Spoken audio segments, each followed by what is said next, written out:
China has carried out what it says is a mock air blockade of Taiwan using jets carrying live ammunition in the latest escalation of tensions in the South China Sea. The US has sent a destroyer to the area in response. China condemned that as an illegal incursion. China began a series of military exercises at sea just hours after the Taiwanese president returned from a visit to the United States. A show of force and fury. For the third and final day, China's military continued what it called Operation Joint Sword, aerial and naval blockade drills to seal off the island, and practicing precision strikes on Taiwanese targets. The Chinese army showed this short video of simulated attacks on Taiwan, with missiles fired from land, sea and air into the island's territory. It also confirmed that its aircraft carrier, the Shandong, has taken part in Monday's exercises.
Tonight, chaos and carnage gripping another American city.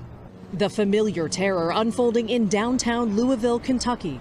Around 8:30 this morning, police say a lone gunman opened fire inside this Old National Bank, killing 4 and wounding 9. Officers on the scene within 3 minutes. Investigators say this was not a random act. Authorities identifying the shooter as Connor Sturgeon, who died at the scene in a shootout with police. He live streamed the rampage, according to investigators, who late today executed a search warrant on his home.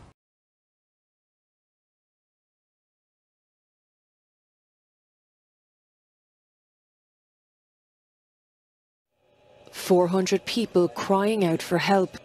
Sea-Watch, a German NGO working to rescue migrants in the Mediterranean, released this video on Sunday after a vessel in distress reportedly sounded the alarm.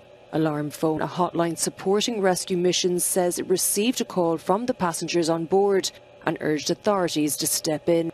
However, Sea-Watch says 2 ships in the area were forbidden from coming to the passengers' aid after receiving orders from Malta.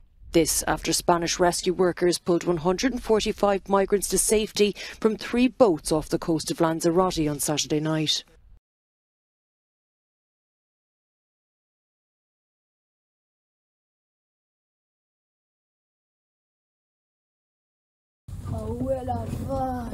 C'est au Miage.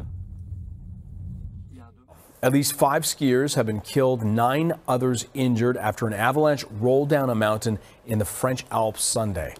A nearby ski station in the country's Mont Blanc region posted this video online showing the deadly slide. Terrifying. According to local authorities, the avalanche spread across a 1-kilometer section of the mountain at an altitude of roughly 11,000 feet. Investigators are still working to identify the victims, who they say were backcountry skiing at the time of the avalanche.